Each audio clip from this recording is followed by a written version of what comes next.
Mister, തീപ്പെട്ടിയുണ്ടോ?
നീ കുടിച്ചിട്ടുണ്ടോ?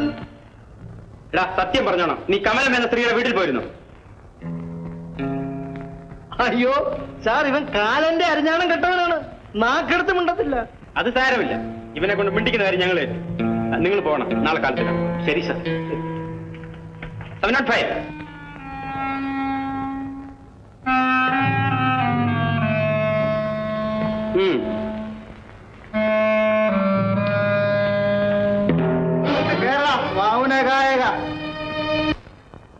തറവാടിന് പേരുദോഷം വരുത്തിയ ദ്രോഹി, നിനക്ക് എങ്ങനെ ധൈര്യം വന്ന് എന്നോട് ചോദിക്കാൻ? അഭിസാരികളെ ഞാൻ ഈ വീട്ടിൽ താമസിപ്പിക്കണമെന്ന് അല്ലേ? അമ്മയുടെ കോപം താഴ്ത്തിട്ട് കാര്യം പറയാം. അമ്മ ഇനി തണുക്കില്ലടാ. അമ്മ അഗ്നിപർവ്വതമായി മാറിപ്പോയി. അമ്മ ഉദ്ദേശിക്കുന്ന മാതിരി അല്ല അവർ. എടാ, നിന്നെ പ്രസവിക്കുന്നതിന് മുമ്പ് ഞാൻ അവളുടെ പേര് കേട്ടിട്ടുണ്ട്. കായംകുളം കമലമ്മ ചീരാവതിയാണത്രേ. എന്റെ മുമ്പിൽ നിൽക്കാൻ പോകും. നേടിത്തന്ന അന്തസ്സും അഭിമാനവുമെല്ലാം ഇതാ സന്തതി കളഞ്ഞു പിടിക്കുന്നു. ഞാൻ ഇനി ഈ വീട്ടിലില്ല. അമ്മേ, ഇത് അമ്മയുടെ വീടാണ്. അമ്മ ഇവിടെ സുഖമായി അന്തസ്സായി ജീവിച്ചുകൊള്ളണം. ഞാൻ പോകുന്നു. ആ നാടകക്കാരുടെ വീട്ടിലേക്കല്ലേ പോ. അല്ല, അവർക്ക് വീടില്ല. ഇപ്പോൾ ചുരുണ്ടുകൂടി കിടക്കുന്ന കുടില് പോലും ചുട്ട് ചാമ്പലാക്കാൻ ഈ നാട്ടിലെ പല പ്രമാണിമാരും തീർച്ചയാക്കിയിരിക്കുകയാണ്. അങ്ങനെയെങ്കിലും ആ നശിച്ചവർക്കും അങ്ങ് തുറയട്ടെ. അങ്ങനെ അവർ തുറയുന്നതിന് നീ ആരാടാ? ലോകോദ്ധാരകനോ? അല്ല, കഴിവിനൊത്ത് ഞാൻ അവരെ സഹായിക്കും. പ്രസവിച്ച അമ്മയോട് ഇത്രണ്ട് വാശിയും വൈരാഗ്യവും നിനക്ക് തോന്നിയല്ലോ. എന്റെ ഉദ്ദേശശുദ്ധിയെ നിങ്ങൾ ആരും മാനിക്കണമെന്നില്ല. ആ സാധു സ്ത്രീ മകളെയും ഞാൻ എന്റെ പ്രസിൽ താമസിപ്പിക്കുകയെന്ന് ചെയ്യും. ഇതിനും ഉറക്കെ വിളിച്ചാലും എന്റെ തീരുമാനത്തിൽ മാറ്റമൊന്നും ഉണ്ടാകാൻ പോകുന്നു. കരഞ്ഞ് ബഹളം ഉണ്ടാക്കണ്ട, ഞാൻ പോകുന്നു.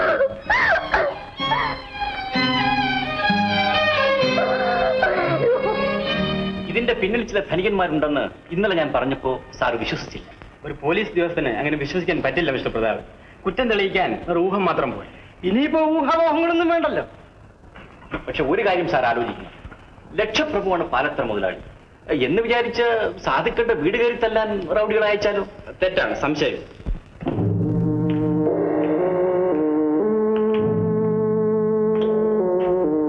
Good morning. Good morning. ഇന്നലെ രാത്രി ഈ അതിർത്തിക്കകത്ത് നിന്ന് ഒരാളെ കസ്റ്റഡിയിലെടുത്തു. Thank you. പാലത്ര തോമാച്ച മുതലാളിക്ക് വേണ്ടി വന്നതായിരിക്കും. I am an advocate. ഞാൻ പലർക്കു വേണ്ടിയും വരും. എന്താ? അല്ല, ഞാൻ ചോദിച്ചത് ഒരു സത്യം അങ്ങേ അറിയിക്കാനാണ്. വക്കീൽ സാർ അറിയില്ലേ, ഇദ്ദേഹമാണ് ധർമ്മയുദ്ധം പത്രാധിപർ. എനിക്കൊരു പത്രവും വായിക്കാൻ സമയം കിട്ടാറില്ല ഇൻസ്പെക്ടർ. ഇന്നലെ നടന്ന അടിപിടി കേസിനെ സംബന്ധിച്ചാണ് സാർ ഇവിടെ വന്നതെങ്കിൽ ഈ പത്രം ഒന്ന് വായിക്കണം. ഒരു നടിയുടെ ആത്മകഥ പരസ്യപ്പെടുത്തുന്നു എന്നൊരു അറിയിപ്പ് ഇതിലുണ്ട്. ഈ അടിപിടിയുമായി ബന്ധമുള്ള കാര്യമാണെന്നാ മിസ്റ്റർ പ്രതാപൻ പറയുന്നു. വെറും പറച്ചില് മാത്രമല്ല, സത്യവും അതാണ്. ഈ പരസ്യം വന്നത് മുതൽ ആ സ്ത്രീയെ ഉപദ്രവിക്കാൻ റൗഡികളെ ചില പണച്ചാക്കുകൾ അയക്കുകയാണ്. പത്രഭാഷയായിരിക്കും പണച്ചാക്കുകൾ. പക്ഷേ സാർ, ഞാൻ ഭീരുവായ ഒരു പത്രാധിപരല്ല. ഏത് വൻ ശക്തികളിൽ ഇടപെട്ടാലും ഈ ആത്മകഥ ഞാൻ പ്രസിദ്ധീകരിക്കുക തന്നെ ചെയ്യും. അത് നിങ്ങളുടെ പ്രൊഫഷൻ. ഇവിടെ കസ്റ്റഡിയിലിരിക്കുന്ന ആളെ ജാമ്യത്തിൽ ഇറക്കേണ്ടത് എന്റെ പ്രൊഫഷൻ. എന്നാൽ എനിക്ക് നിങ്ങളോട് കുറച്ച് പ്രൈവറ്റായി സംസാരിക്കേണ്ടതുണ്ട്. ശരി, എന്നാൽ ഞങ്ങൾ ഇറങ്ങട്ടെ.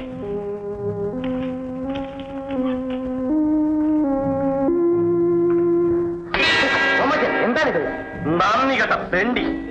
ഇവന്റെ ഈ ശരീരം എന്റെ കാശാണ് സാർ. എന്നിട്ട് എന്റെ പേരവൻ പോലീസിൽ പറഞ്ഞു. പറയാതിരുന്നപ്പോ പോലീസ് തന്നെ പറഞ്ഞപ്പോ ഏമാനുണ്ടല്ലോ. സാരമില്ല, നിന്റെ യജമാനല്ലേ, സ്നേഹിക്കുന്നവർക്ക് ശിക്ഷിക്കാൻ പറ്റും. തോമാച്ചന്റെ അപ്രോച്ച് തെറ്റിപ്പോയി. ഇത് വളരെ സീരിയസ് ആയ കാര്യമാണ്. ഞാൻ സത്യം തുറന്നു പറയാം. തുറന്നു പറയണമല്ലോ. വൈദ്യനോടും വക്കീലിനോടും ഒന്നും ഒളിച്ചു വെക്കാൻ പാടില്ലെന്നാണ് പ്രമാണം. അതെ, സാർ കേട്ടിരിക്കും ഒരു പ്രസിദ്ധ നാടക നടിയെ പറ്റി, കായംകുളം കമലമ്മ. നോനോ, അവരുടെ കേസൊന്നും എന്റെ അടുത്ത് വന്നിട്ടില്ല. ഇത് വർഷങ്ങൾക്ക് മുമ്പാണ് sir. When we were young, you know, ഈ യുവത്വത്തിന്റെ ഞാൻ എന്നാ പറയാനാ, ചാപല്യം. എക്സാക്ട്ലി ചാപല്യം ഉണ്ടായിരുന്ന കാലത്ത് ഞാനും ഈ നടിയുമായി ഒന്ന് ബന്ധപ്പെട്ടു. മെയിന്റനൻസ് വേണമെന്നാണോ ഇപ്പോൾ അവളുടെ ഡിമാൻഡ്? അല്ല സാർ, ഞങ്ങൾ തമ്മിൽ കേസൊന്നുമില്ല. അവൾ അവളുടെ ആത്മകഥ പ്രസിദ്ധീകരിക്കുന്നു, ധർമ്മയുദ്ധം വാരികയിൽ. So what?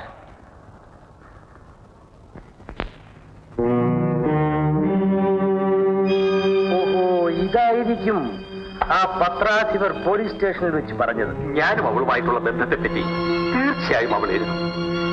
ബന്ധമല്ല, ഒരു ദിവസം രാത്രി ഞാൻ അവളെ പാലക്കര എസ്റ്റേറ്റിൽ വരുത്തി. നാടകത്തിനാ മരിച്ചത്. നാച്ചുറലി.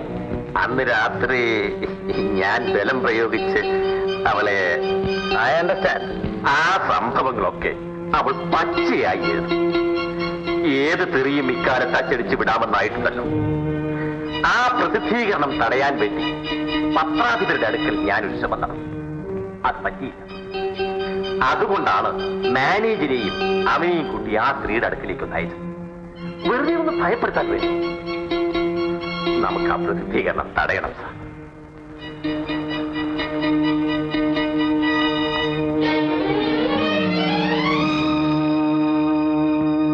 കഥ എഴുതാനും പരസ്യം ചെയ്യാനുമുള്ള അവകാശം ഫണ്ടമെന്റൽ റൈറ്റ്സ് ആണ്. അത് നമുക്ക് തടയാൻ ഒക്കില്ല. നിയമത്തിലൂടെ പോയാൽ നാം തോറ്റുപോകും എന്ന് കരുതി വീണ്ടും റൗഡികളെ അയക്കരുത്. ഇപ്പൊ തന്നെ ഒരു കേസ് നിലവിലുണ്ട്. ഈ പറഞ്ഞ പാർട്ടിയുടെ താമസം എവിടെയാണ്?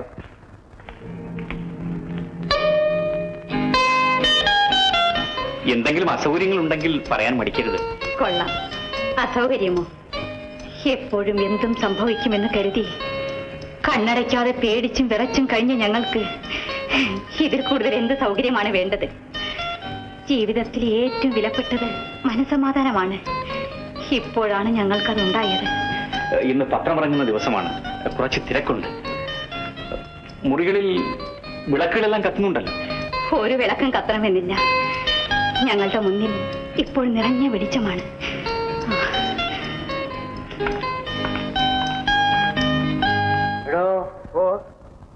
ഇതിന്റെ പത്രാധിപരെ തനിക്കറിയാമോ? അതിന്റെ ഫ്രണ്ട് പേജിൽ തന്നെ കാണും സാർ പത്രാധിപർ എന്നാരാണെന്ന്. അതെനിക്കറിയാൻ പാടില്ലേ? തനിക്ക് ഇയാളെ നേരിട്ടറിയാമോ എന്നാണ് ചോദിച്ചത്. ധർമ്മയുദ്ധ പത്രാധിപരാണോ സാർ? എന്റെ അടുത്ത് ചോദ്യങ്ങളൊന്നും ചോദിക്കരുത്. ശരി സാർ. ഈ പ്രതാപചന്ദ്രൻ എന്ന മനുഷ്യനെ പറ്റി തനിക്ക് എന്തെങ്കിലും അറിയാമോ? ഭയങ്കരനാണെന്നറിയാം. എങ്ങനെ? ഏത് തരത്തിൽ ഭയങ്കരനാണെന്ന്? ഭയങ്കര നട്ടലുള്ള പത്രാധിപരാണെന്ന ജനസംസാരം. എന്തെങ്കിലും ഒന്ന് ഉദ്ദേശിച്ചു പോയോ എങ്കിലത് നടത്തുക തന്നെ ചെയ്യും. അത്രയ്ക്ക് വാശിക്കാരനാണ്. അപ്പോൾ ഇതൊരു മഞ്ഞ പത്രമാണ്. അല്ല സാർ, സത്യം മാത്രമേ ഈ പത്രത്തിൽ വരികയുള്ളൂ. അതാ എല്ലാവർക്കും അടുക്കാൻ ഒരു ധൈര്യക്കുറവ്. പണം ധാരാളം വാങ്ങും അല്ലേ? അയ്യോ, ആ ഒരു ഒറ്റ സംഗതി മാത്രം അവിടെ നടപ്പില്ല സാർ. 1-2 കേസിൽ ചിലരൊക്കെ ഒന്ന് ശ്രമിച്ചു നോക്കി. പക്ഷെ ആ ശ്രമം വളരെ വിശദമായിട്ട് അടുത്ത പത്രത്തിൽ ഇങ്ങോട്ട് വരികയും ചെയ്തു. എന്താ സാർ? വീണ്ടും ചോദ്യം.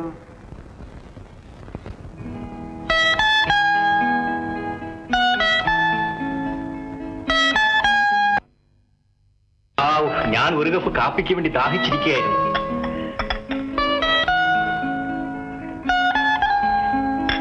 പരമരസികൻ കാപ്പി.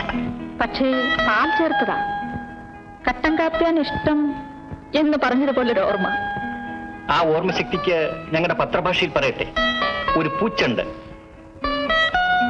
മീനെ, എന്താ? ഇവിടുത്തെ താമസമൊക്കെ സൗകര്യമാണോ? അമ്മ എന്ത് പറയുന്നു? അമ്മയ്ക്കിപ്പോൾ ഒരേ ഒരാളിന്റെ മഹാത്മ്യത്തെ പറ്റി മാത്രമേ പറയാനുള്ളൂ. ദൈവത്തിൻ്റെതായിരിക്കും. സൂത്രമൊക്കെ മനസ്സിലിരിക്കട്ടെ.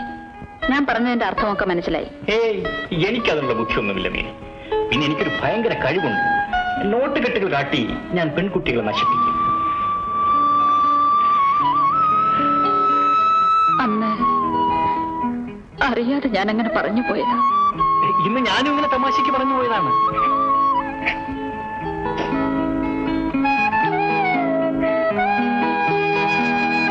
മീനെ കരയിക്കാനല്ല ഞാനിത് പറഞ്ഞത്. ഈ കവിത കണ്ടോ? ഇതൊന്ന് വായിച്ചു നോക്കൂ. വായിച്ചു നോക്കൂ. Come on. എല്ലാ ലക്കത്തിലും ഈ കവിത ചേർത്താൽ എന്താന്ന് തോന്നിപ്പോകും. അത്ര രസികൻ കവിത.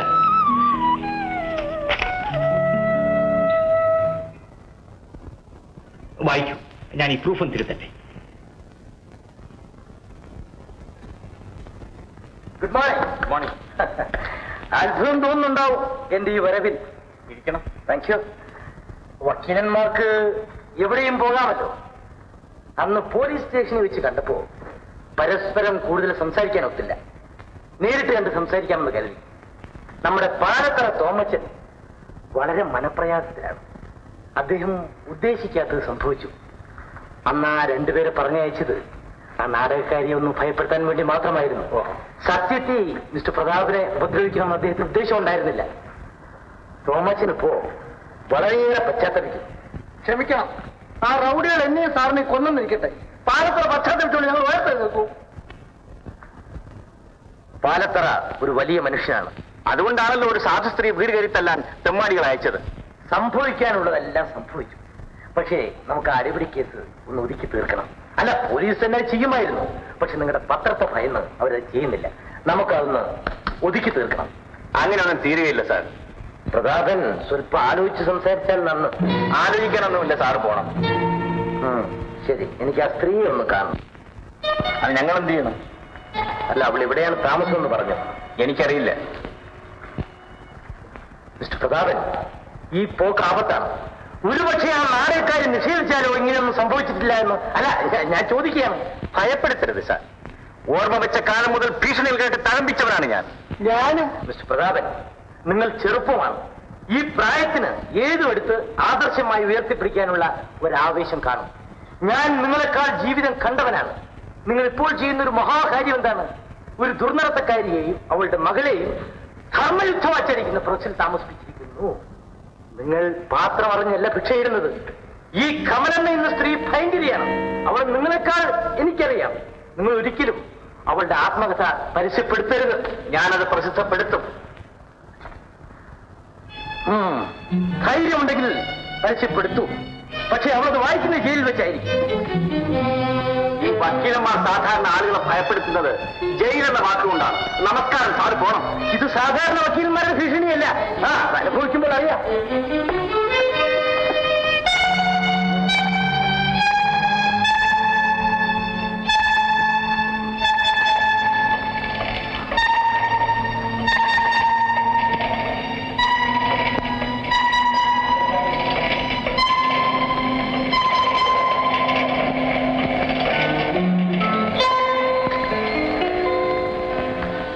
ഗോപാൽ നായർ ഓഫീസിൽ വന്നിട്ട് പോയിരിക്കാണ്. ഏത് പോരാണ്? ആ പഴയ പോലീസ് ഇൻസ്പെക്ടർ. എന്നിട്ട് ആത്മകഥ പ്രസിദ്ധപ്പെടുത്തിയാൽ എന്നെ ജയിലിൽ കയറ്റുമെന്ന് പറഞ്ഞ് പ്രതാപൻ സാറിനെ ഭീഷണിപ്പെടുത്തിയിട്ട് പോയിരിക്കാണ്.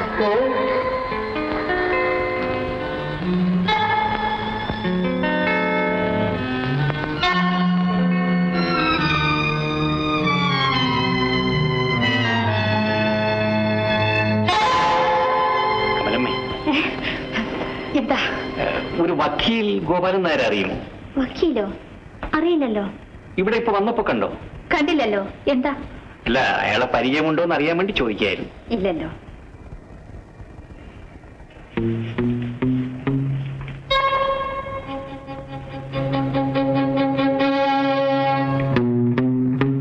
പറയുന്നത് പരിപൂർണമായിട്ട് അങ്ങോട്ട് വിശ്വസിച്ചാൽ മതി. സാറിനോ?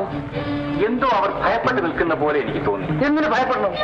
നമ്മൾ ആരും അറിയാത്ത ഒരു രഹസ്യവും അവർ നമ്മിൽ നിന്ന് ഒളിച്ചു വെക്കുന്നുള്ളത് വ്യക്തമാണ്. ശങ്കുൻ ഒന്ന് വിളിക്കും. ശരി സാർ. സാർ, ഇനി അധികം താമസിപ്പിക്കുന്നു. ഉടനെ ആത്മഹത്യ അങ്ങ് പ്രസിദ്ധീകരിക്കും. ആത്മഹത്യ പ്രസിദ്ധപ്പെടുത്തിയതിന്റെ മാത്രമേ പ്രസിദ്ധപ്പെടുത്തുമെന്ന് നമ്മൾ പരസ്യം ചെയ്തു എന്ന് മാത്രം. സാർ, നമുക്കത് ക്ഷീണമാണ് സാർ. പലരുടെയും ഭീഷണിക്ക് നമ്മൾ വഴങ്ങിക്കൊടുത്തു ലോകത്തായിരിക്കും. എന്ത് വന്നാലും ആദർശം വിട്ടുകൊടുക്കുന്നവല്ല സാർ എന്നൊരാളുകൾക്ക് വിശ്വാസം. അത് പെട്ടു. ആശാൻ അവിടെ കാണുന്നില്ല സാർ.